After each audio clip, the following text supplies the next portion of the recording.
So since I'm recording, I'll start with recording. Yeah, I'll just start real quick then.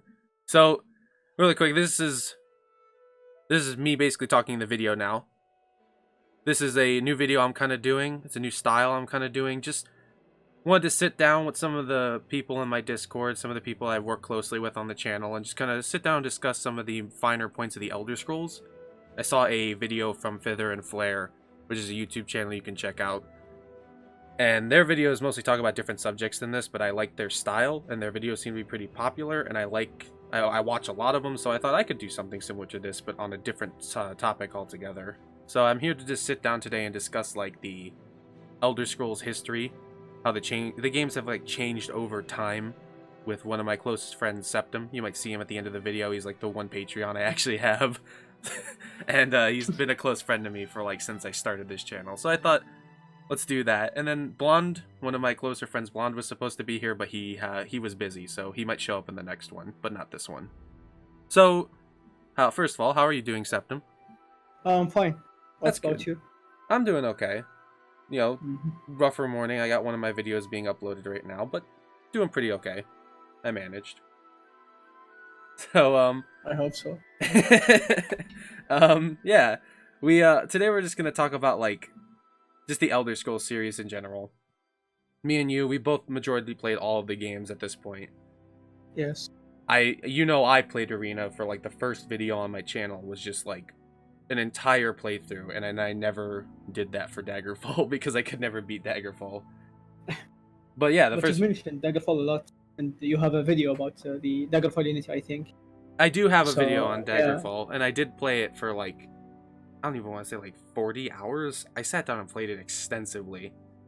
And Have you played all the Elder Scrolls series in your channel, I think, right?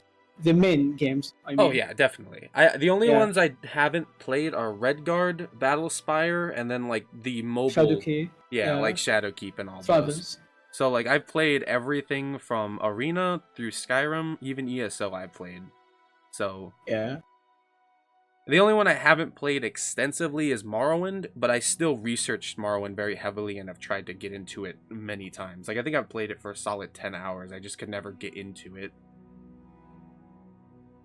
So yeah, today we're just going to be discussing, like, basically the evolution of the games over time, the concept of, like, how they started, how they changed over the years, and where we're at right now. Yeah. So the first thing I have here is Arena. And I think we definitely have both played Arena. I've seen you play Arena, and you know I definitely played Arena with all the footage from my first video. Yes. So, when we're talking about Arena, it came out in, like, March 1994. 25 March. Yeah. Yeah. It never gave me... This was funny. I looked it up. It never gave me an exact date. It just said March. March of 1994. Where every single other one from Daggerfall onward has a specific release date. This is the only one that was kind of vague, and I don't know why. Oh, that's new to me. What was it? I said that's new to me. Oh, really? Like, yeah. I Oh. think, I thought it's like everywhere they talk about it in 25 of March. Oh, it was 25. The Wow. release date. Yeah. Interesting. I don't know why, but, like, I looked into it and I couldn't find the specific... Maybe I just didn't look hard enough. It's probably my fault. But the first game, if we're going to talk about specific points, I have some notes here, and they say, like, the first one that I should probably point out is it was heavily story-based. I mean, and this is different from most other games, is that compared to later games, Arena only had a point-to-point story system. You could explore, but there really wasn't much to do. You were only really incentivized to go from starting town to the next town to the next town, get the quests done over and over and over and over again, kind of. Yeah. And it's still more. fun. It's still a decent story, but definitely playing through it for God knows however many hours I did, it was probably one of the least advanced stories and one of the least advanced games when it came to open world exploration. Even though it was technically, ironically, one of the biggest maps that they've had with all the provinces in it. I think the biggest map is Daggerfall. Yeah, well, I mean, like, I'm talking, Yeah. like, if we're just technically Daggerfall is the biggest map they've ever made because it's one of the But biggest it maps should in be gaming Arena history. because Arena have all the provinces. Yes. Yeah, exactly, and it's like it's kind of ironic because it's like this one has like every continent in it, but Daggerfall is bigger than all of that, which is funny in my opinion, at least. I just want to point that out because like it's the very start of the series too. Like it's the very beginning of all the lore, and it's still very generic. Like they even talk about how the Bosmer, I believe, have the ability to like transform. And I mean, like they kind of touch on that later with like I think a couple of other retcons. Morrowind and Daggerfall, yes. As you said, the lore and Arena was not that much. They didn't go in depth with it. Yeah, even the Dwemer, they were dwarves, like yeah. human. It's like dwarves. one of the first, not first dungeons, but like one of the first 10 as you go into that dungeon where it's like they were driven out by a great worm or whatever, and I'm like, I don't think they're alive anymore, you know? Like they're not. Yeah. I don't think they're alive at this point, but I don't think they knew that, or they added that on later because they didn't. It was a different team that came up with that lore, if I'm not mistaken.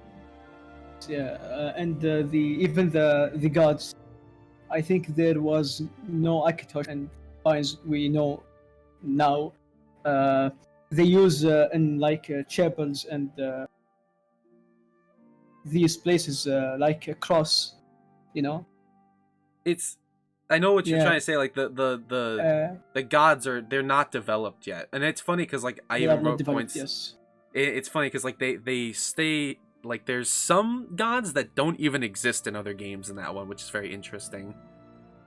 And I'm just like, I guess they kind of retconned everything out, and they're just like, Arena was Arena. It's its own story. And even there's like even theories that go about like things like in Daggerfall that eventually rewrite history, which is kind of interesting. Mm. But that's lore that I had to talk about in Daggerfall. Yeah, like the Dragon Break. But that's something I'll discuss in Daggerfall section here. Yeah. I do like that it's the beginning of the lore, and there's a whole lot of different stuff in it. Like they had a whole bunch of different ideas for how different races worked. I know the orcs and the Imperials weren't playable yet because they weren't a thing. Yeah. And there's a whole bunch of other mechanics that weren't introduced, and it's the start, but it's not the polished part. It's just kind of like a very raw, unrefined ingot. It's not actually... Citadel or the Imperial province was like the place for everyone. Yeah, exactly. You know, the hub of races, yes. And it's funny because there were no cities. It was just the Imperial city, which is very interesting. But moving on from that, one of my other things I really want to discuss when we talk about Arena is it has one of my favorite villains of all time, which is Jaegar Tharn. I love that guy. He is like, I say it in the first video I made, which was the Aesthetia of the Elder Scrolls Arena. He has the best character in the entire game. And it's probably because he's one of the only characters in the entire game.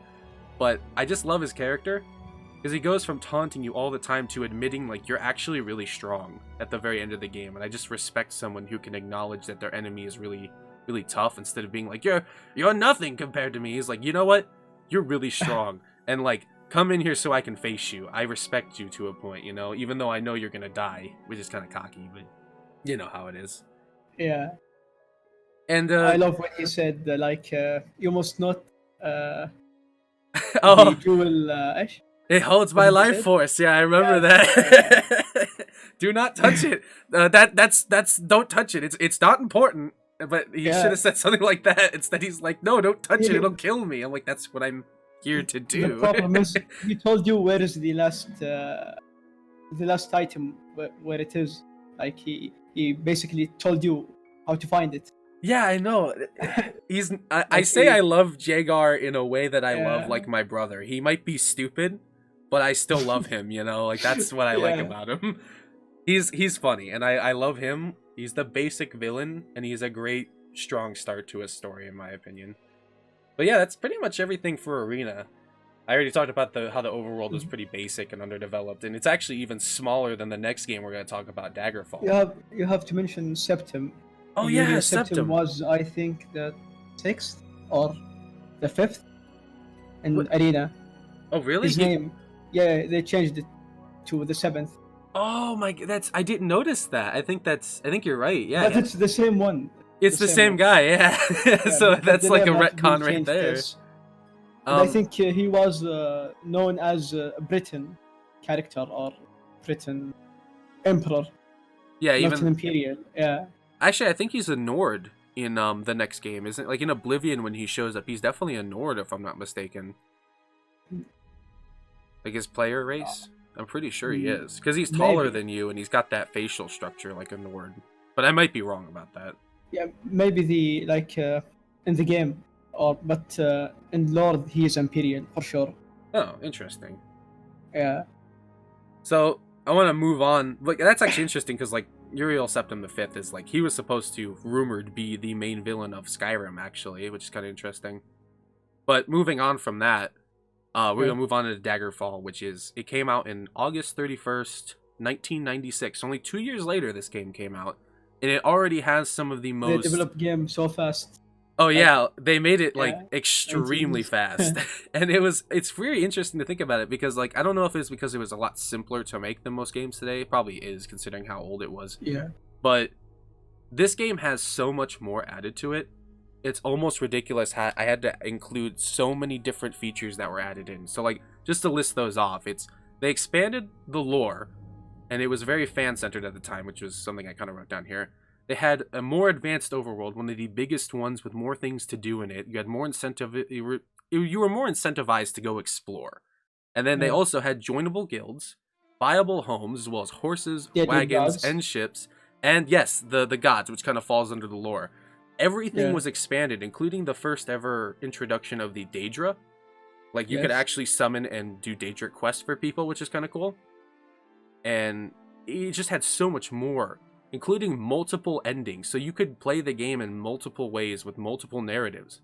So I have to say it's probably one of the most significant steps for an Elder Scrolls game, because it comes from Arena, which is a very basic, straightforward game with like 1 or 2 characters sprinkled in. And then this game has like so many different endings, so many different mechanics that were added in, a more advanced overworld, better dungeons, better loot, better systems, better lore. I really love how Daggerfall looks like Doom 64. Yeah, it really does. I'm gonna probably put a picture up of the two next to each other in the final video here, but that is very true.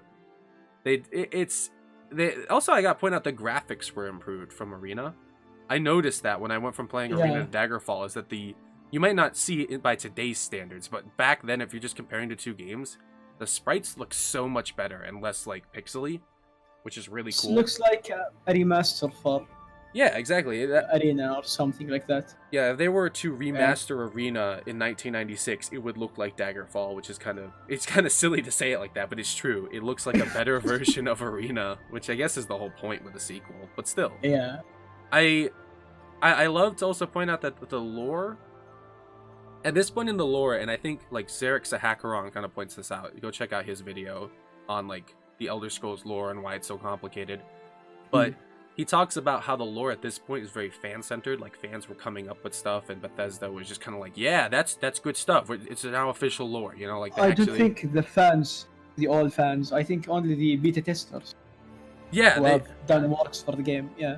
The beta testers were a huge part of the game, so much so that they made some of the people that went by like certain names, they made them actual gods in the lore, like Akatosh, which is like, I think it was something Smo or whatever, Akotosh or whatever, or was it something else? It was very weird. Again, Zarek Zahakron goes into detail about it, but some of the gods were actually beta testers for Daggerfall, and it's very interesting to see like they helped make some of the lore even though they weren't part of the team. And that's why people were so like excited on forums and stuff, writing their own stories in hopes that they would actually become canon, which is kind of interesting. But there's a huge step, especially as we'll move on into Morrowind. But before I move on into Morrowind, oh wait, actually, yeah, before I even move on from Daggerfall, I just have to point out the multiple endings are eventually retconned into something called a Dragon Break. And it's one of the first times like the game gets really confusing when it comes to lore. Because apparently the Dragon Break is explained as everything kind of happened. Every ending is canon, you know? Like, that's basically what multiple timelines. Yeah, exactly. Yeah. Yeah. It's like all of them converge into one confusing timeline where everything did happen. And everybody's like, no, it happened like this. And the other guy's like, no, it happened like this. But in reality, they're both right because it all happened at once. And somehow it culminates into this new timeline. I love how different is the Elder Scrolls games from Arena and Daggerfall and then Morrowind and Oblivion. Yeah, I know. It's kind of like and in Daggerfall, like I love to say, it's more politically storyline or the story in general. yeah, It's it more is. about politics and war, and, like the generic things like that, All like in the history. yeah, Yeah, like the factions, and all the these different relationships leaders between coming people, together. like Lysandus and his wife Midora, I think. Is she Midora? I'm not really too sure about that. I don't know. I I know haven't I played it. played like Yeah, I know I tried to go for like the orc there are ending too because I many love the important orcs. characters in Daggerfall. That's what I love about Daggerfall. I think Morrowind did the same thing. So yeah, I think in Morrowind though it was more centered on like you had to get everybody to work together, even and though they that's were the all difference between yeah. Ted Peterson and Michael Kirkbride. Ted loves to write history and more, relationships between characters. I know. I think I sat down and Yeah, like talked with him, like not extensively, but a little bit. Ted. And I can Yeah. because he commented on some like one or two of my videos, and I got to like have a small discussion with him, just Oh, like a couple comments, not too many. And yeah. I loved like how he was really he's trying to make a really good game right now. And if you don't know, I believe it's called Once Lost Games, the company, and The they're game. like I sat down, I listened to his like stream, and he is really making an interesting story, and I cannot wait to see what he makes. But he's really good at story writing. He really is. Yeah. True. Though I can definitely say there's a difference between him and MK. Yeah, I remember true. you showed me the screenshot where he's like, I don't know if I want him on my team. Where you talk about like, well, do you consider having MK on your team? And he's like, I don't know if I Yeah. want him on my team. Because these two people have now some, Oh yeah, they're problems between each other. Yeah, if you go to his server, the Once Lost Game server, I am a he part has of that. talking about the yeah. You can search about MK and you find Ted talks about it. It's interesting because I mean they are two sides of like they're two completely different sides. They're like one's crazy and goes absolutely balls to the wall. I'm gonna make these bugs that you can ride on and drugs that make you go crazy, and he's taking drugs while he's writing this. And the other guy is like, I'm gonna pull from history and like do very creative concepts about like very deep thought lores that make kind of sense if you look into them more. And then MK is like, you know what chim is? And I'm like, oh my god. Oh my god. It's like one's law and the other one's crazy, and I love them both, like for completely different reasons. They're all wonderful writers though, and they help shape this world, the Elder Scrolls. But yeah, if we get into like Battlespire, which is the next one here, so we don't get too derailed. Battlespire, which came out November 30th, 1997. I don't have too many notes because I didn't play it too much, and I didn't research it that much before I played made some this. of it. Yeah, I never played it, sadly. It's one of the few I haven't. But it was supposed to be a DLC for Daggerfall, interestingly enough, but it ended up becoming its own game, which is kind of cool. I think it would have done better as a DLC, though. Yeah. Probably would But have. the story is about in the time of Elder Scrolls Arena. Yeah, during Yeager Thorin's rule as Septim. Yeah. And I love how it's like, confusing, like Morrowind in some way. Yeah. Because there is a new concept became with Battlespire called the Dream Sleeve. Oh yeah, Which is is that where it was basically, introduced? Because I'm pretty sure internet. they, like the Dream Stride or whatever it is. Is that where it was The Dream introduced? Sleeve made by Ken Ralston and Julian LeFay, I think. That's one of the guys who's working at Once Lost, if I'm not mistaken, Julian LeFay. Yeah. He is the father of the Elder Scrolls. That's what Zarek's friend called him in a video.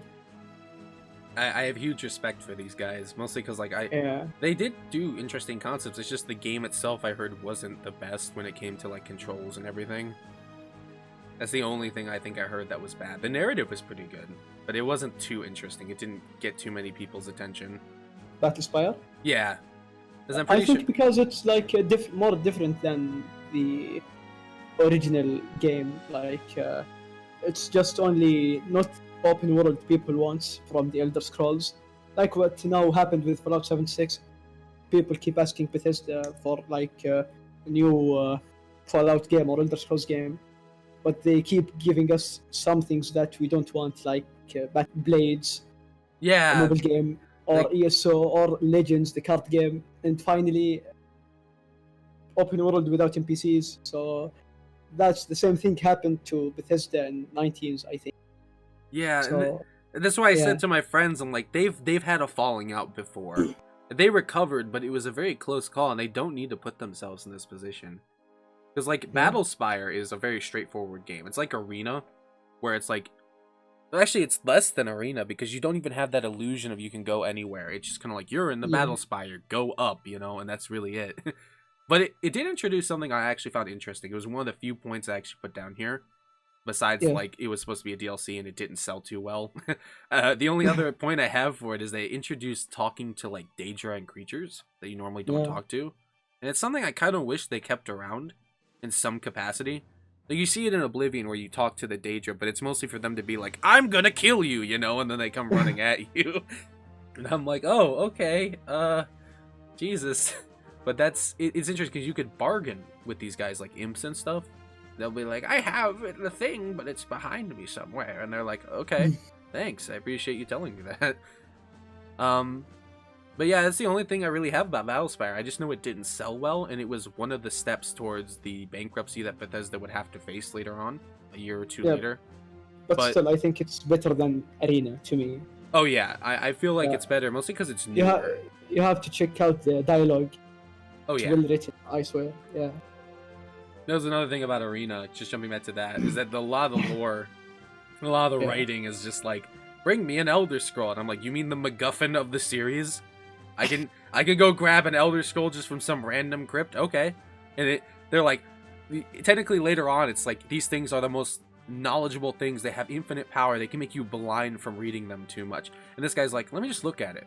Okay, I know how to make, like, bows and arrows now, thanks. And he, like, throws it away. And I'm like, oh. Suddenly, or a grow shop appears. I'm just like, I okay. hate that guy.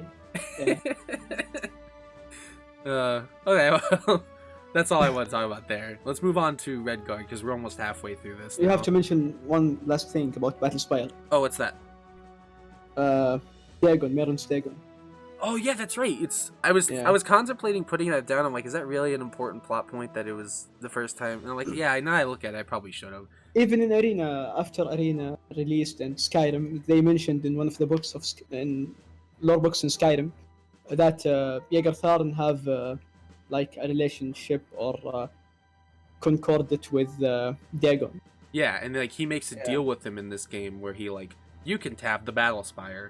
He is a spammer, I swear. Just like he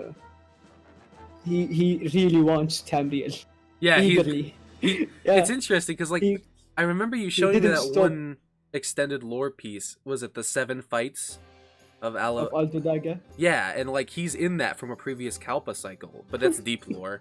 So like I don't know how much I can talk about it here, but it's interesting because he was set up to be a very well thought out villain. It's like even in Oblivion, he has a major role, and they kind of hint towards that with all the references to Daggerfall. I like it. I think like he definitely makes a pretty good appearance here as one of the major villains. If you read the Aldo Daga, you will love it more, I think. Merron's Dagon. I need to read that. I plan on doing a reading of that, but it's like... Because he's doing all of that for a purpose. Oh, really? I don't want to spoil the story to you, so you have to read. I'll have to do that reading from the Imperial Library video, but I have to do it in multiple the parts. fight one. So yeah. Yeah, like I want to read them like fights 1 through 6. I don't know where fight 7 is, but it's not on there. It's very weird. I tried looking for. I'm like, there's only 6 fights in this book called 7 Fights. I don't see the 7th. Where is it? You know, because I skimmed through it. Doing the same with the 18, like I think I forget its name. The Sheogoth book. Oh really? I think it's 18 Fights of Madness or something, wasn't it? No, 18. Let me check the translation. Wait. Let me. I know it in Arabic. Yeah. Let me look it up. Let me look up the 18 Sheogorath. I'm just gonna look it up.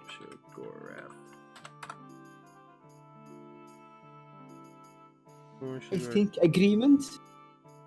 with madness. Oh, the 18th Daedric Prince? Is that what it is?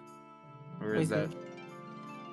And discovered more interesting with your story. I don't really... Like, the Arubis and the Wheel is what they talk about. Because there's a specific number of Daedra and a specific number of Aedra. And then they all make up the Arubic Wheel or whatever it is. And that's, again, more deep lore. But I think you're referencing the concept of how now Jiggalag exists. No. I talk about...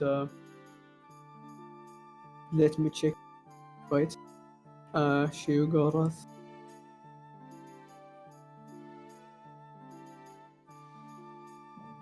You can find it in UESP. If you find it, if you find it, just share it to me. But okay. We're kind of getting a little bit too off topic Keep going. now. Yeah. I want to talk about Redguard real quick. That's one of my favorite stories in the Elder Scrolls. Me too. I love this game. It came out on November 14th, 1998, 4 days before I was born. Very interesting. I found out, I was like, damn, it's older than me by 4 days. But it's vastly different from a lot of the previous games. It's similar to Battlespire, but only in the sense that it's an enclosed story. But this one was like a huge jump. It was kind of like, it was very 3D. different. Yeah, it was 3D. It was kind of like a interesting story that had to do more with the character itself rather than the world you were in. Yeah. Yeah, it's kind of interesting because like it had the pre-created character of Cyrus, who's one of my favorite characters in the entirety of the lore. It has, in my opinion, one of the best writing. Like, it has some of the best writing in the entire Elder Scrolls series. Just because I love the speeches and stuff that Cyrus will say, introduces things like the Slodes and everything else. The only thing that it did wrong is it controls very badly. It's very clunky, and it can't be played too well on modern systems, which is kind of, you know. So, where some people the lore will play... was born from Redguard too. That is true. I say it's one of the first ever, like, because MK wrote it. It was the first thing that I think MK came on board to write, which is very. No, he did Dragon Break and Daggerfall. Oh, he used the reason the Dragon Break exists. Yes. Oh, in that one explains of the a lot. One of Ted Peterson interviews in UESP, sorry, on the Imperial Library, he mentioned that he said MK is the one who get the idea of the Dragon Break. Huh. That explains a lot. That's why it's such a screwy part of the lore. But wow, I didn't know that. That's actually that's pretty interesting to me. I was under the impression that Redguard was his first time writing for the series or having any sort of major impact on it. Yeah. Huh. Well, regardless, that's actually pretty interesting. Thank you for bringing that to my attention. The the lore is written by MK in this, and it's one of the reasons it's so crazy. But it fleshes out the Redguards and makes them more interesting, because before this, the Redguards didn't have any lore. And this is kind of like, the Imperials and everybody else didn't, but like they still kind of had some system. Like, there was stuff written for the Bosmer, there was stuff written for like the Argonians. But like, the Redguards were still kind of a mystery. They were just treated as like another race of humans. But in this, they kind of hint at like they're much more. They have much more weird stuff going on, like with the Soul Gem and the Shamans. And the different parties and factions. Clivicus Vile. Yeah, Clivicus Vile, which I think, if I'm not mistaken, in this game he's voiced by Todd Howard. I'm not mistaken. In Oblivion, I think too. Oh, yeah, in Oblivion too? I didn't know that. Yeah. And I love that, because like Todd Howard did a lot of voice stuff for Daggerfall and Arena, if I'm not mistaken too, right? He did the not the voice acting, just like the. Yeah, well, just the characters. The sound effects, yeah. Yeah, like the and the you know, like those. He does those, and I love that. That's weird. I did like that a lot, and it's the only other point I had to talk about Redguard is that it sadly is one of the reasons that Bethesda would go bankrupt in the following years, because it didn't sell well, they didn't have enough resources to make another game, and then they get bankrupt. They have never done Morrowind. Yes, and that's the interesting part. Because of these two games' failures, Battlespire and Redguard, because they didn't do too well, we did get one of the, in most people's opinions, and including mine, one of the best stories that the Elder Scrolls would ever explore. And that is Morrowind. So moving on into Morrowind. Morrowind was released on March 1st, 2002. And it's, my opinion, one of the best stories that the Elder Scrolls has ever told, besides Redguard. Like, I like Redguard a little bit more, just because I love Cyrus as a character. But the Nerevarine, Dagoth, the Tribunal, all of these different things, including, like, Morrowind itself, which is one of the most crazy parts of, like, Tamriel, when it comes to stealth striders and the interesting architecture and the interesting food and all the different government systems they have. It's so well written. And we almost didn't get that, mostly due to the fact that, like, Redguard failed. They got a cash infusion from ZeniMax, if I'm not mistaken, which is their parent company that they work with now. And they were told, you have one last chance, make a good game. And then I believe the head designer at the time made a lot of changes that a lot of the team were afraid would backlash, like, very badly. Even the one who starts Bethesda, the company, he kicked out or fired from ZeniMax. Wait, who'd they kick out? The one who make the company, Bethesda. Oh, really? They kicked out, like, the head guy? Yes, kicked. After when he built, like, ZeniMax and gave one of his friends the company to help him, he just kicked him out. Oh, damn. Yeah. I did not know that. Again, you know, this is one of the reasons I like having you around, Septim, is because you are really helpful to me, and I appreciate everything you do, because I don't know some of this stuff. I hit the wall between us, the language. That's the problem. Yeah, I know. It's I'm very interested to find out, like, that you were you're from a completely different part of the world than me, but you still are so, like, it's so poetic because me and you love the same kind of stuff. And that's why we collaborate so well, and I love that. That's why I appreciate you having you around. But of course. But yeah, I mean, like, again, not to get too derailed, but just to get back to Morrowind. It's like, I love the game. It's amazing. As the writing and everything is so well done, the character design is so good. And I love how it's just MK's it's just wet dream. He introduces so many different things in this thing, like Chim, Talos, Vivek, and it's really good. I love it so much. Yeah. But yeah, the story is so interesting because it's so alien compared to the rest of the series. You've got the stealth striders, you've got the different government systems, you have the introduction of like Dagoth. He's like the anti-dreamer or whatever it is. And that hints towards like the Sharmat. Yeah, he's the mad dreamer, but he's the guy who's not a part of the dream. He's something entirely different. And that introduces the dream itself and the godhead and all these different interesting topics that MK would over time kind of write into more and more. It's the only thing I didn't like about Morrowind, and it's the only reason I can't get into it, and I'm mad at myself that I can never get past this. Yes, the gameplay. Oh my god, I hate the gameplay. It's one of the worst games for me to try and play. And I hate that so much because it's such a good game story-wise. I love what it does for the lore, but I can never... Like, every time I boot it up, my first two complaints. And the first one I always say is, I move so slow. I try so hard to make my character faster, and I don't want to cheat. When you drink skooma, you can run more quickly or speedily, yeah. I try to use those kind of things, but it's just kind of like, after a while, it's like I don't like the idea of walking around or like even improving my stats by cheating. I don't like doing that, so it just kind of turns me off from it. But then there's the combat. And that's one of the things I want to talk about here too. The combat... It's complicated too. It's very complicated. It's like, people say it's not that bad because I'm part of a lot of groups that like defend Morrowind very much. Even if you do point out the faults it has, they're like, no, it's a perfect game. And I'm like, it's an awesome game. But you have to admit the combat is very bad in the game.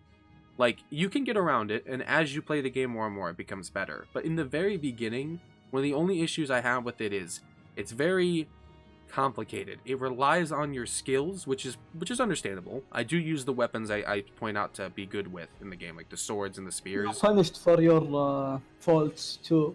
Yeah, you do. And it's like, you want to use better armor or something? Well, now you're a lot slower. And it's like, oh, I don't like that. I mean, like, I get it, but like, I'm already so slow. And then like, you try to run around everywhere and your stamina's out. And then when you finally do encounter an enemy, you can't hit them because you don't have any stamina. It's like, oh great, I don't like this. It's like I try to mod it. Like I try to mod the game to fix it, and I can never mod it, and it's the sad part because I want to mod it to the point where it can actually be fixed in those regards, and then I can just love the story so much, you know. Because the graphics, people complain about the graphics, but I actually like the graphics. I think they look pretty good. It's okay, I think. The graphics never makes me like to ignore a game or don't play it. Yeah, like a lot of people are like, I have to mod it to make it look better. I'm like, I think it looks fine. Like in some cases, like Oblivion, I can understand the character models being a little bit meh, but like the game itself looks fine, and I don't mind it. You know? Yeah. But yeah, the only other thing I have to talk about this is, like I said earlier, it was a huge turning point for the gameplay and for the lore. It introduced a lot of old systems with new systems in a new space, but the lore itself was hugely changed. It introduced a lot of MK's crazy nightmare fuel, which was like Chim, Talos, Vivek, the Tribunal, Dagoth the Dream Stride, not the Dream Stride, the Godhead, sorry. And like, and it's like, there's so much crazy stuff. It fleshed out the dwarves too, which I really like. Even the Tomb, the Dragon Shout. Wait, really? Oh yeah, it does, because like it introduced like the Dragonborn Emperor concept. The Wolfarth book. Yeah, that's right. And I love his introductions into that game because he's a side character who's supposed to be like an aspect of Talos, which is kind of proof enough that Talos is a god, kind of. The Arcturian heresy. Yes, and I it's such a good concept. I'm so sad that they don't like explore it too much in the lore. They're like, Talos is a big deal, but they never explain why. And it's like, yeah, he's a god that was technically a man, but there's so much more to his story. MK said before the most bad thing he ever write was the Arcturian heresy. Really? The story of Talos. Yeah, he didn't like it. He didn't like it. That's weird. Yeah. I actually, that's one of my favorite stories, is the fact that he was Hayalti Earlybeard, and he was this normal person who ended up becoming Dragonborn through Wolfarth and all that. Like, he was half Breton, half Nord, and he had dragon blood, and then he met Wolfarth, and Wolfarth, like, gifted him even more power. Live in imperial society and rules them. Yeah, it's weird, like, I love many cultures in one character. He's kind of like the everyman, which is why I like Talos. Even though Talos would go on to do some of the most questionable things that any emperor would do, he did really shape one of the best empires to date in the Elder Scrolls universe, which is sad why Martin and all them die eventually. I guess I should probably put a spoiler warning, but Oblivion's been out for like God knows how many years, almost 15 years now, so if you haven't played it, I'm sorry. But yeah, no, like when Martin dies, it's the end of an empire. It's the end of a lineage that was like legendary, and that's the sad part. But Morrowind introduced all these concepts, and I love that for it.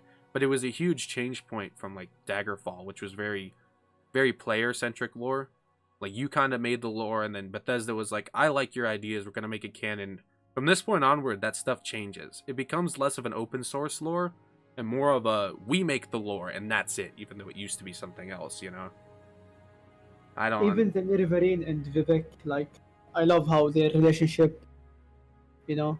I do, yeah, like when they interact with each other, they have such this weird dynamic. Like, Vivek knows what he did, because there's multiple timelines that point to the Tribunal being, like, a betrayal of Nerevar, and then, like, the idea that Nerevar did die from his wounds. But I'm pretty sure we all know that the Tribunal did betray Nerevar. Yeah, sure. The 36 lessons of Vivek, the part of how Vivek loves the Hortator or the Nerevar, it's remind me of the Divine Comedy, if you know this book. I don't know. I don't think I've ever read the Divine Comedy. What is it? It's about someone called Dante, who loves old guy. He like died since 2000 years ago. This guy who is died called Virgil. Virgil was a poet. Okay. Dante the same. Dante is a big fan for Virgil. He all the time go and read his poets and. He was a huge fan of his story. Yeah. He made up a story about him. Dante go to hell, and then heaven. When he go to hell, he finds Virgil, and Virgil was like holding him through all the parts of hell, and meet like a lot of historical people. That's what happened with 36 lessons of Vivek. and like they go in weird places. They met Almalexia, Sathasil, even Tabor Septim and Talos. So I think that's the inspiration. That's right. I remember there were At least multiple so. books written about Yeah. that, and I remember reading like how Vivek met Talos and how the Tribunal had multiple meetings with him. There's all these weird stories about like how they shaped a lot of like the Elder Scrolls world to this date, because they were like we're mortals, but we're now gods, so we now can explore all this stuff we didn't know before, you know. And that's like, it's interesting because like you say Dante and Virgil, and that reminds me just of Devil May Cry, because those are the characters from Yeah, that I game, know. and I'm like, But I okay. haven't played. Yeah. I only played Uh, them like the first or second game, if I'm not mistaken. I haven't played it too extensively, but I do know it Yeah. exists. I've heard about it, like a lot. But I have a question for you. In Morrowind, Yeah. what do you think the world inspiration? The world, I think not it had the characters. the world, like the architecture and everything. Yeah. I think it was a mixture of Asian and I believe Middle Eastern, wasn't it? No. Wasn't it like it was Asian and it was Arabic, Maybe Indian. like Egyptian, and No. like I don't know. I just know Not it at was all. from that general area. I can't remember what version it was of those. I'm like, there's so many different cultures I'm trying to Yeah. think of right now. I think Indian, more Indian maybe. Makes sense. I wouldn't be Like surprised. Hinduism. Yeah. Yeah, and that's I think it inspires a lot of the not Dwemer, the Dunmer culture too, Them culture. Yeah. because it was inspired by a lot of the like the concepts of having multiple gods that were like considered devils and stuff in some other cultures, and it's interesting. I love the way that they changed it up. And Wait. Are you trying to say we Arabs have summoning demons? No, no. But like, I'm very neutral on that stuff. I I'm don't just care kidding. about that. I'm just kidding. I just like the concept of like back in the day, like a lot of simple-minded people would consider that stuff like taboo, and I don't believe that. I don't. But I Yeah, do I'm know just like kidding. that's where I it's swear. pulled from. I know. Yeah. I like that. I'm I sorry. just want to make this more awkward, you know. Yeah, I get it. Yeah. If you want to cut this off, you can. No, I'll No probably problem leave with it in that. because Yeah. it's probably Okay. one of the things that I like about you most is you like to push my buttons. Okay, moving on to one of the last things we're gonna talk about is Oblivion. I'm gonna try and get through this quickly because we've been talking for a while. Not to Yeah, hold in people. Morrowind. Oblivion is definitely one of my favorite. It's my first Elder Scrolls game. I just want to point that out. So I'm a little biased on a lot of this stuff, but it remade and it fixed the combat in my opinion. Like now it's no longer dice roll. It's when you hit the guy, you hit the guy, and how much damage you do depends on your skills and all this stuff. But there's also this new aspect of being able to control the blocking mechanics, like the shield or the weapon, and that adds a little bit more of a layer to combat. That's more. The shaking is too much in this game. Yeah, I agree When someone though. hits you, You stagger. It's go annoying. crazy with shaking. That's the Which only is- problem I had with it. Going back too, to it yeah. all these years later, I'm like, Jesus Christ, this guy in the arena is just wailing on me and I can't do anything, you know? Like, my Yeah. God. But yeah, I think it still fixed it. Like, I think Skyrim would kind of fix it even more. Even though it would become a lot simpler. I think this was a step in the right direction. Especially if we're going and talking about how it's now a 3D world that's open. Rather than it just being like, you know, what Arena and Daggerfall were. It's now you can go up a mountain. You can fight something that's flying above you. And that's one of the only issues that Morrowind had, was it was dice roll even though it was in a 3D space, you know? That's the hardest part. It's weird that you didn't like you cannot play Morrowind, but you can always go back to Arena. Oh, I love Arena and Daggerfall's combat. Well, that's another thing I'll point out about Arena, and I love it so much, is that like the combat was considered revolutionary at the time, and I'm like, it's not that complicated, but I could see it. But the combat for half the time, and you can't see it. But just imagine it right now. I have my mouse next to me. Okay, hear me on my mouse right now. This is basically what the combat evolves to. And I was like, it's just me throwing my mouse around, and I'm like, Jesus. But it's fun because it makes me feel like I'm fighting something, and that's what made it unique for me. Like with this, it's no longer like controlled by my mouse movements. It's just click, click, click, click, and I'm like, God damn it, I don't like this, you know? Yeah. That's why when I So played you was it Daggerfall Oblivion. Unity? No, it's Ah, Daggerfall Unity. There is an option to just do clicks like in Morrowind. I'm like, no, I want to throw my mouse through my monitor. That's what I want to do. And I love that so much. But yeah, it's kind of funny, but that's the interesting part about it is like Daggerfall had this thing where it's 2D, it's sprites. So yeah. you see your weapon swinging in front of you. They didn't have the technology to be like your weapon is physically going through them. You can't see that. So your mind fills in the gaps when you miss. And you're able to throw so many hits at once that you're gonna hit them. I mean, like You know this quote from Todd Howard when he said, "We don't have the technology every year." we don't have the technology every year. What do you mean? No, like, no, no. Yearly, he came to or come to one in interviews, and he always said, "We don't have the technology for the Elder Scrolls 6. We Oh, don't that's have the right. technology." We don't Every have the time I heard we don't have the technology, I remember Todd Howard. It becomes like a Direct, drinking game for you, where it's like every time he says an interview, you gotta take a shot. Yeah, And we it's don't have the technology. like, God damn it, Todd, when will we have the technology? When will it be available to us? And that's one of the jokes I have later on when we talk about Elder Scrolls 6. But Oh yeah, I'm gonna mention Sorry. it briefly. I'm not To gonna get into mention it, detail. yeah. I Yeah. thought it was funny. But if we're talking about Oblivion still, it fixed the combat. It's one of my favorite Elder Scrolls games.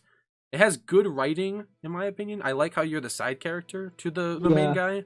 Like, you are helping Martin. True. You are not the main guy. Even though you are important and people recognize you. You are not the Deus Ex Machina. You're not the Dragonborn. You're not the Nerevar. You're the guy who's helping the guy who... You are a big point because you are the reason It's stuff not a is happening. prophecy. Like Yeah, you are not the You're not destined. I mean, like, I guess the Emperor will say, you're the one from my dreams, but, like, what you do is your own, and he points that out, and I like that change in the dynamic, which is probably why Oblivion was one of the most popular stories they had up until Skyrim was released, because it was very well written. Again. Oblivion written by Michael Kirkbride. I Most don't... of the aspects, not the all of them. That's what I was So, going to yeah. point out. I have a note about that. Like, it added more MK lore, like Mankar Cameron's speech. Oh, I love that speech, I even love though Minecraft. It's my best villain, or I do like him. antagonist. And yeah, He's so forgettable, but a lot of the things he says are so, like, resonant. Like, they will make you think a lot more than you would like to about the lore. yeah. Because he talks about how the Dreo controlled everything and how, like, there were, I like... believe what he said. To be honest, He's one of the only people to mention Lorcan in the entire lore. And I'm Yeah. sad that more people don't talk about him, because he's one of my favorite, like, deities is Lorcan and Shor and all these people. But I know, like, Mankar Cameron's speech, and then there was the Knights of the Nine DLC, which is all based around MK's writings, because he wrote all Yeah. that stuff. And it introduces things like Pelinal. Raymond, Alicia. Yeah, and it's so good. I love all that writing. It's a little crazy, but like it's one of the more grounded stories he's ever written, and I love that so much because it's one of the few things that's out there that I can really understand and enjoy. And I just love the Knights of the Nine DLC. It's sad when you see people. A lot of people hate Oblivion. It gets like much hate. I personally don't see a lot of people that hate on it. I actually see more people that like it than dislike it. It's probably because it was one of a lot of people's first introductions to the Elder Scrolls series, like myself. Mm. So it has a lot of charm to it. Like even Todd admits, like Oblivion was like clunky and weird, but it had a lot of charm to it, and I love that.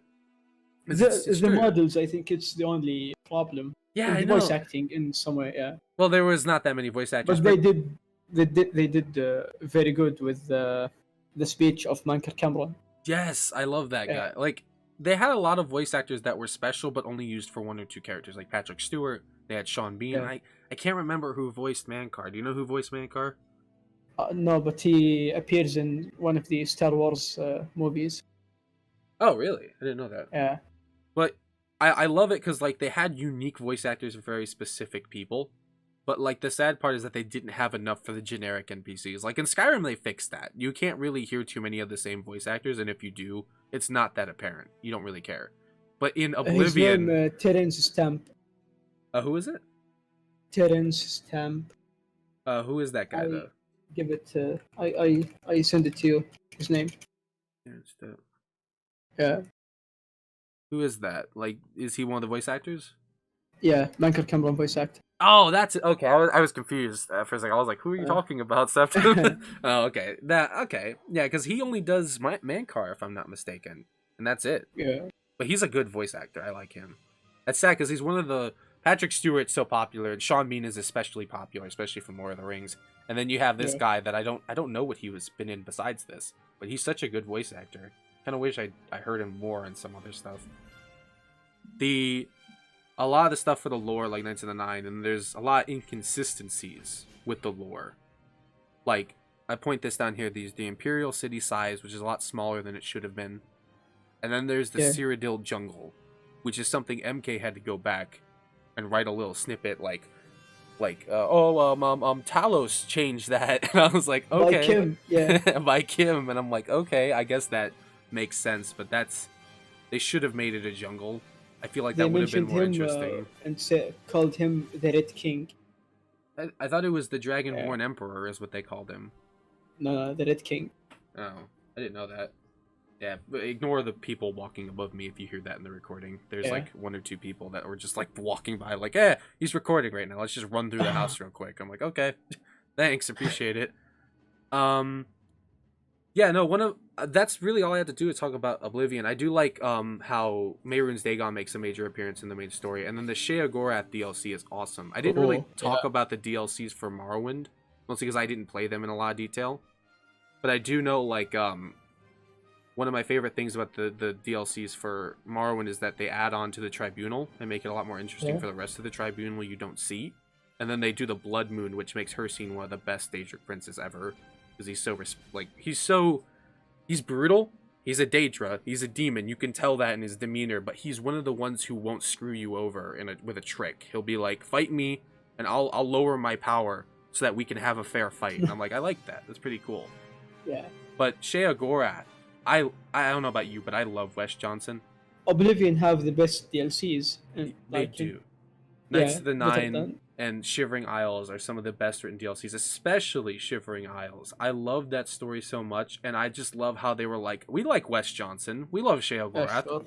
Let's just give him an entire DLC. And I'm like, that's awesome. I love that. And playing it as a kid, all the unique and crazy weird items you would get, as well as unique and crazy, like, just plants and enemies and the cities and the people. Everybody remembers the nee character. I love that one so much.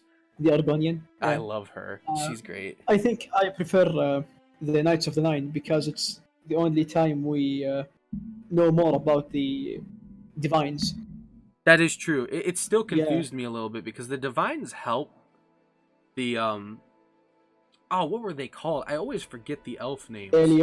Aliens, thank you. I'm embarrassed because I'm supposed to know the lore, but I can't remember their names. Wild elves, yeah. Yeah, the wild elves. And, like, I love how they worship the Daedra, but then it confuses me why the Aedra, a group of divine spirits who mostly are known for helping the elves, would suddenly be like, well, these elves betrayed us, so let's help humans. It's like you think they would help the high elves, which makes me think like Lorcan had something to do there. He did something. He had to. Because he's still alive. His heart is there. And he's kind of like, at this point, his heart's still in Red Mountain, if I'm not mistaken. And this is before, was this before or after the Dunmer became? It's okay to spoil it to you. Yeah, you're putting it out there. It's a spoiler, so you might as well. In Morrowind, we just like pops out the heart of Lorcan. Yeah, what about the heart though? Yeah, destroyed. Yeah, I know we that's one of the weird points is that did we really destroy it or did we just make it disappear? Like, I know it's a weird thing to say. It's like, is it gone or did we destroy it and it's gone? I'm curious because like. And this is really deep lore. This is getting off topic a little bit, but let me explain. I'm very concerned because, like, the tools of Kagranak, they made the dwarves disappear, but we don't know if they're gone. Is the heart gone with it? Like, did they go to where the dwarves were? If the dwarves are still alive? I hope not. That's the thing, because, like, you can't destroy the heart. Like, they say in the lore, he says, like, when they try to destroy the heart, when Lorcan is, like, they try to stab it. What if the heart go to where the Dwemer now lives and they click on it again and they just like respawn in Tambien? that's how Numidium comes back. I'm just kidding. Yeah. Again, this is really deep lore shit. Landfall starts. Landfall. That. You know what? I wouldn't be surprised if Bethesda did that. That's how Landfall actually starts, instead of like the fight of Aldmeris and all this. You have a good video about the like. Let's talk about it in Elder Scrolls topic. Elder Scrolls 6 topic.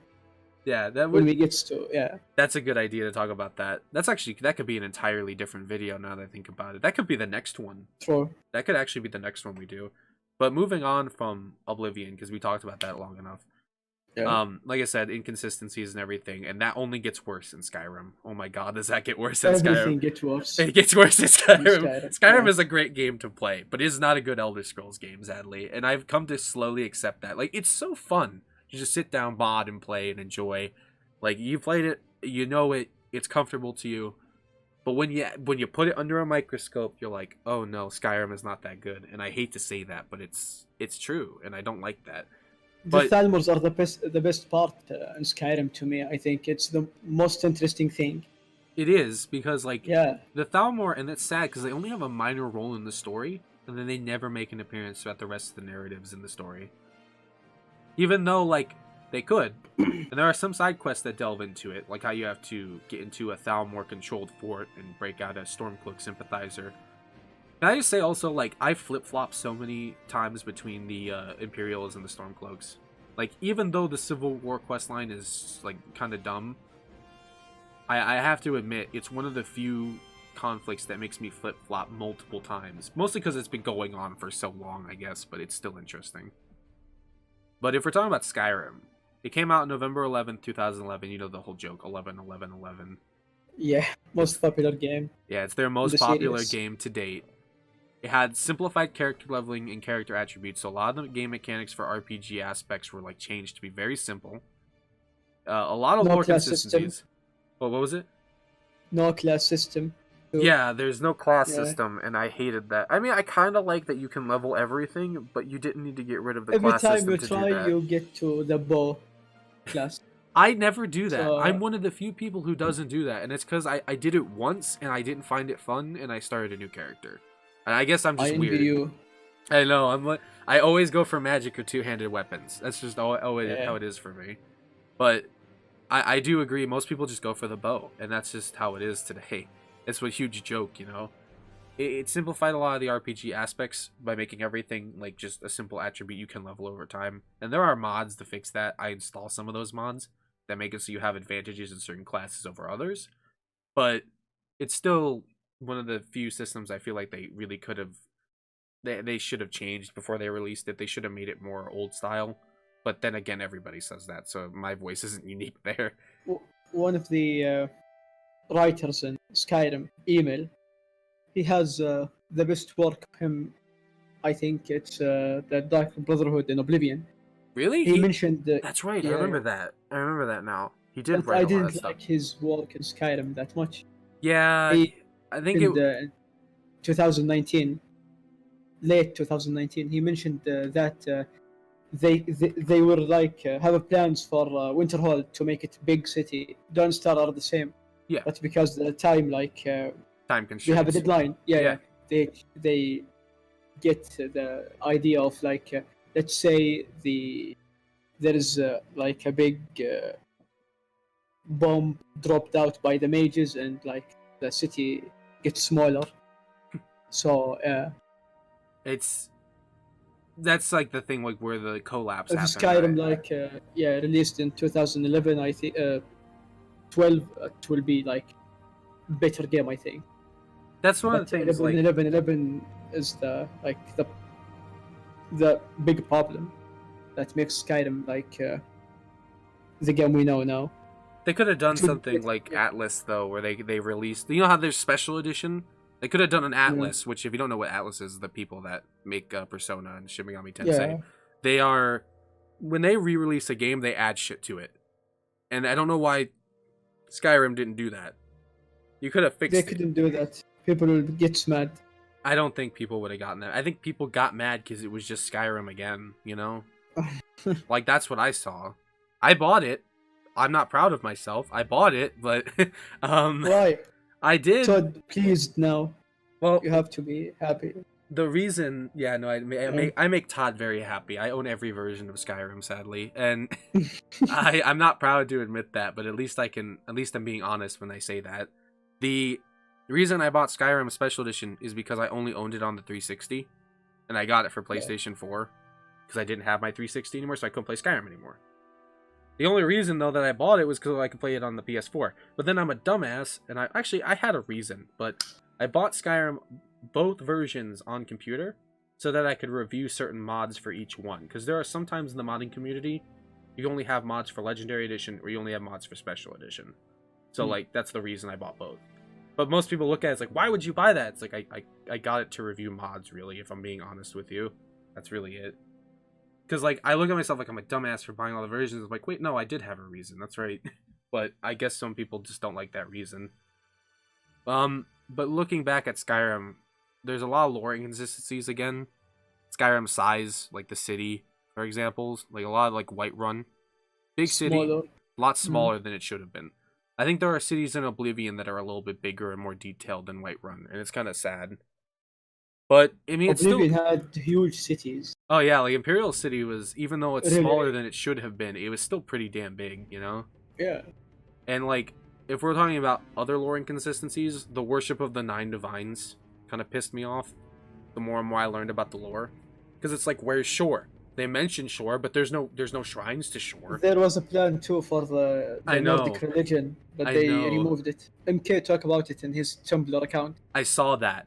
I saw that, and I was so mad when I read that. I was like, they could have done it. They were gonna do it. Kine and all those other deities are mentioned, but they're all the stupid Imperial versions, which it's me getting a little angry about it. But it's like, why? Why didn't you just do that? Morrowind was well received for it. It makes sense in Cyrodiil because that's Cyrodiil, but Skyrim is different than Cyrodiil.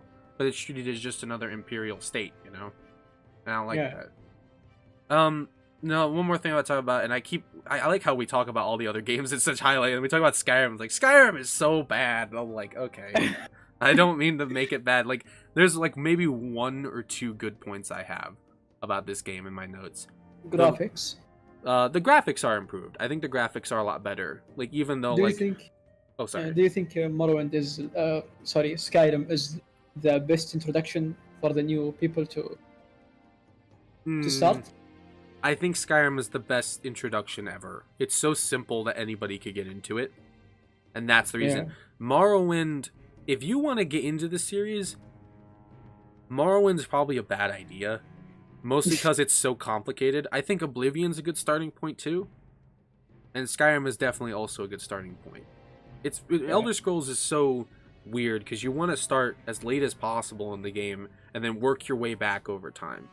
But then, like, it's hard to because then you're so spoiled on Skyrim, but it's the best way for anybody to get introduced to the lore. I started with Oblivion. I played Skyrim. I loved both games. I looked into the lore. I wanted to play Morrowind. I tried Morrowind. I didn't like it. I played Arena. I liked it. And I played Daggerfall, and I liked it too. But it just depends, because some people like different games compared to other people. Yeah, sure. And that's fine. Check the DM. Oh, DM? Yeah. This is like... the plan of Skyrim before they start to develop the game. I see. Yeah, I'll have to include this in the video. Yeah. Let me download it real quick. But yeah, I like the concept of it. Like they were really trying to make it unique, and they did. It was still a pretty good game. It's just if we look at like lore and all this other stuff. What does it mean when he said Daggerfall, me, Morrowind, place, and Oblivion people? Huh. I think like the... What does Arena say? I can't even read that. What does that say? It just works. It just works.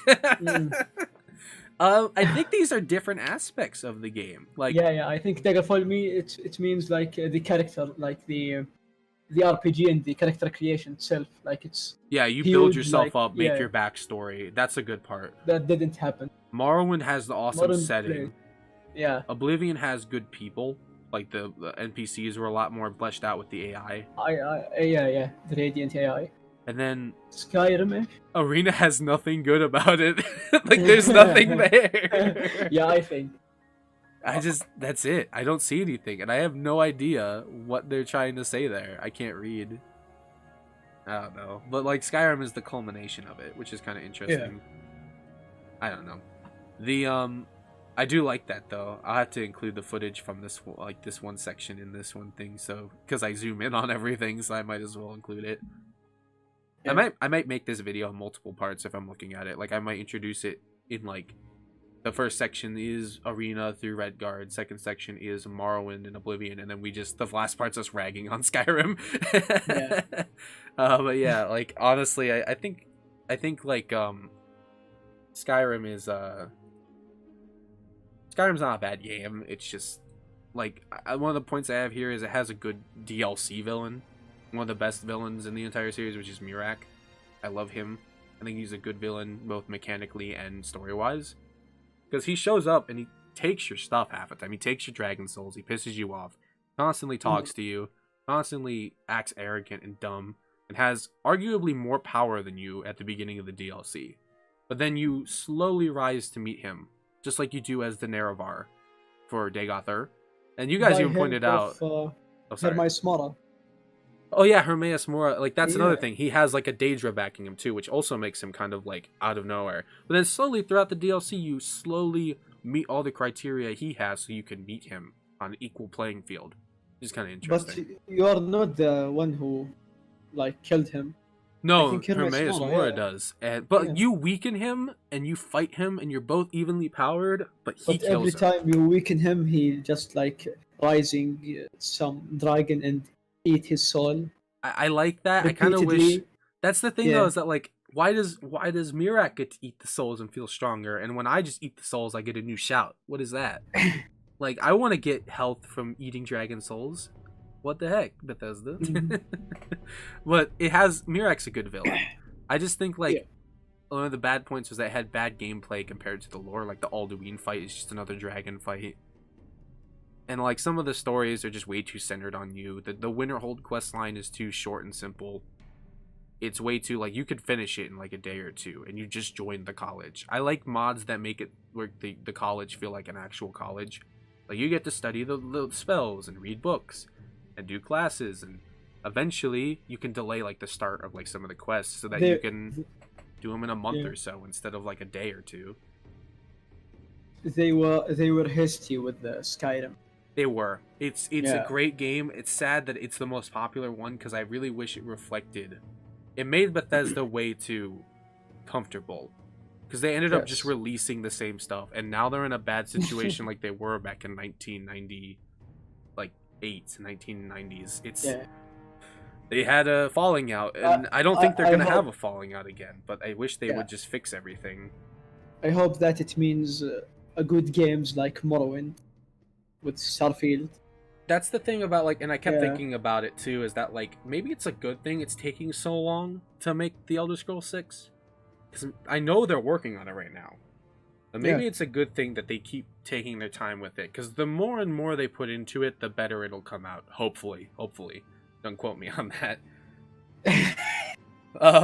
One of the last things I have to talk about, and this is my last note, is on the Elder Scrolls 6, and the title of this section is called The Elder Scrolls 6. It's been almost 10 years, Todd. Number one point is it will never come out. And that's it. It will. I just like to make fun of the fact that it's been almost 10 years, Todd, you know? I'm glad they're taking their time with it, though, now that I look at it. After discussing every other game in the series and how, like Skyrim came out a couple of years after, like, Oblivion, and it had a decent amount of time, but they were working on Fallout as well, Fallout 3, the New Vegas and all that. So not all that time was spent on it, whereas this is probably, like, we know they're working on the Elder Scrolls 6. They were scanning in people to put into the game, and they're, like, making the environments, and they have all their people working on, like, the setting and the writing and everything. So we know from behind the scenes shots and everything, they are working on it. It's just, you know, it's a matter of when will they release it, you know? Yeah. And you know, that's a discussion for another video, is like what should be in Elder Scrolls 6. That'll probably be the next video. But I Okay. think we've definitely discussed a lot of interesting points, and this video is like going to be an hour and 10 minutes long, so I'm going to have to break it up into like 20-minute increments, hopefully. But I just hope people to. I hope they understand what I'm saying. You know. That's one of the reasons I kind of like chime Yeah. in, like explaining, like, yeah, this, that, and the other. And hopefully, I like talking to you about this kind of stuff. So, Yeah. like, I hope that people don't mind that either. Because I never have a problem with it. Sometimes there's moments where I'm like, I don't know what you're saying, Septim, but like, there are moments where I do understand what you're saying, and I try my best to Yeah, help translate that over. But you're very insightful on this stuff, which is one of the reasons I wanted to sit down with you and Blonde and them and just make these new videos. So I hope if, like, the viewer right now, I hope they're actually enjoying it. I hope they're liking what I'm putting out here. And I hope that we can make more of these. I wouldn't mind discussing like what we could put in Elder Scrolls 6.